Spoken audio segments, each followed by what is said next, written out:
Today, we are going to build some bee boxes as part of our bee building series. We're going to build a medium bee box and a deep bee box. This is the medium up here, and this is the deep down here. In our area, we like to have 2 deep boxes, so that way the bees have enough stored in the winter time, and the medium boxes we use as honey boxes. Terrence is going to tell you the tools and equipment that he likes to use to put these together, and we will assemble a couple of these bee boxes for you right now. Thanks, Rachel. Building a bee box, I think, is pretty simple. It does not take a lot of advanced tools or things like that. Most of the stuff you could put together, either for a quick little trip to your hardware store, or you may have most of the necessary tools around your home or homestead.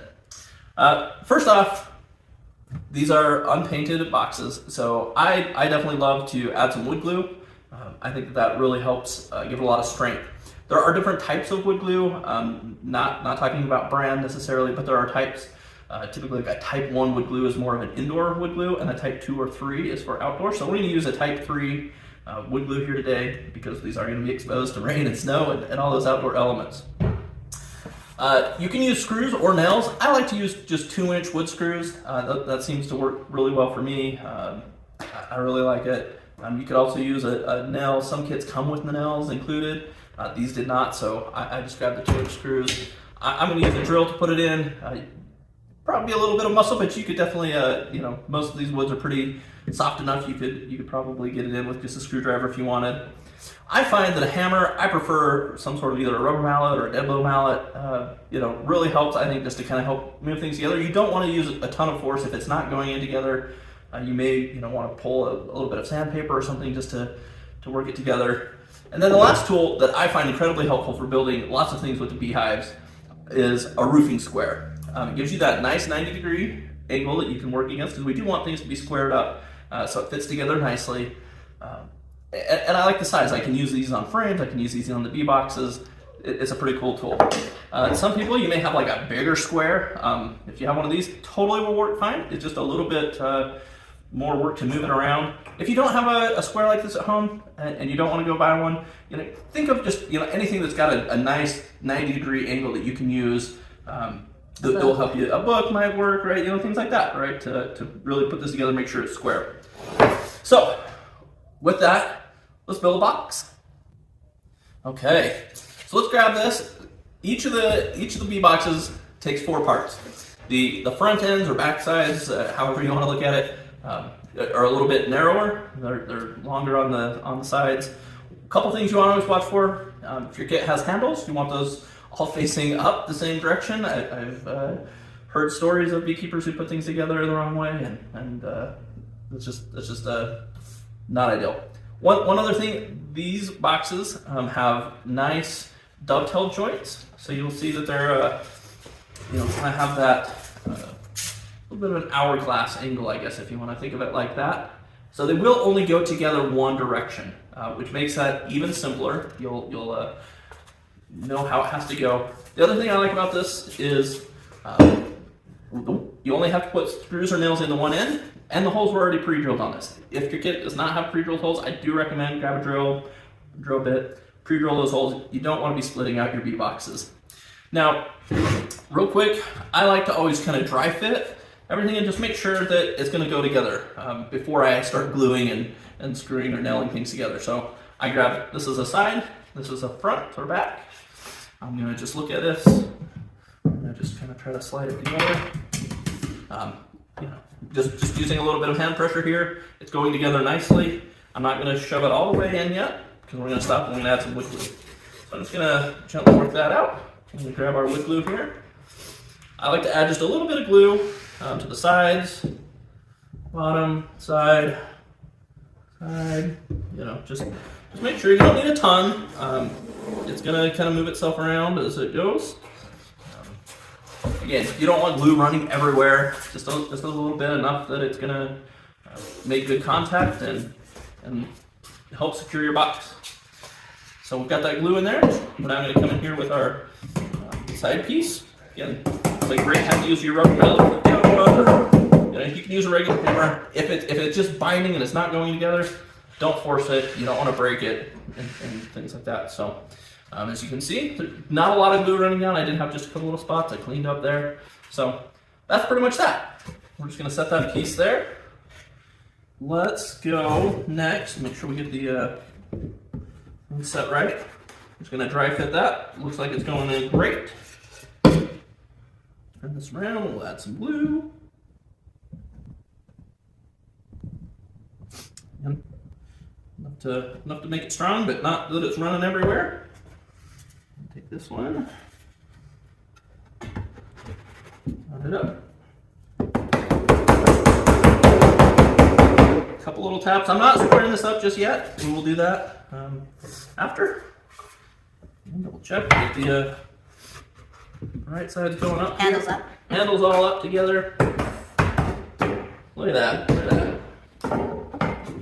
Very nice. Glad when they come together easily like that. And when we put both of these together, I'm going to put that side on all at once.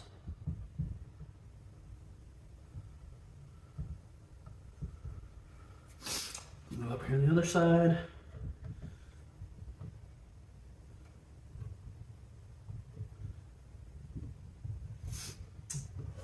There we go. And I like to try to put this piece in, kind of evenly. Sometimes like this one, it went together really easily. Not a lot of glue there, just a little bit to touch up. Not bad. Now that we've got all this together, bottom is still, wet. There's always a little bit of play in these, and that's actually a good thing at this point. But you'll notice that this can wiggle back and forth a lot. We want this to be square and hold together, right? So as that glue dries, we want it to be square. Ah! That was a surprise. I guess make sure you're holding on to these well when you're moving it around. So we're gonna lay this down. We've got a good flat surface here. There may be just a slight bit of wobble. If you have a significant one side that's way up, you may want to look at that and see if you could, adjust anything at this point.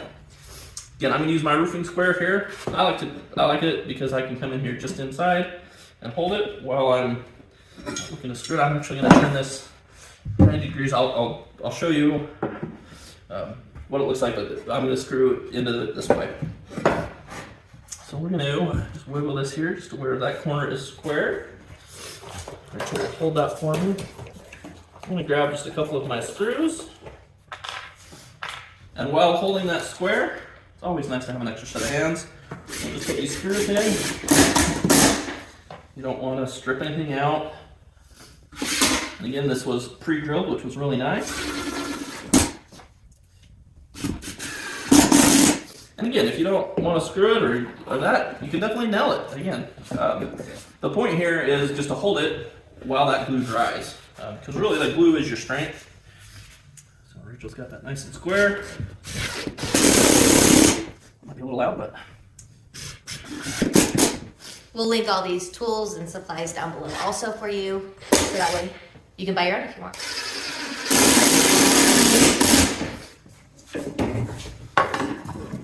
Turn that around, you can see, first looking here on the side, again, you want to make sure you watch that your joints didn't, open up and create a big gap. If so, this is the time. Tighten that up. But here on the front, you can see we put in 3 screws on each side. Just sunk them in just deep enough. They don't need to be crazy deep. Again, we're going to square up these other 2 corners. At this point, it should be pretty square. If it's way off, we've probably done something wrong.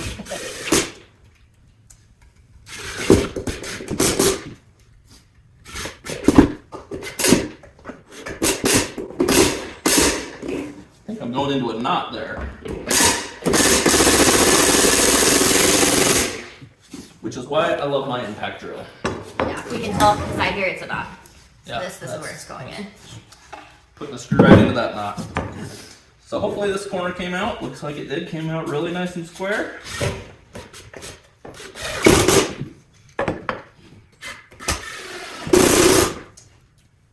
One more and we're done.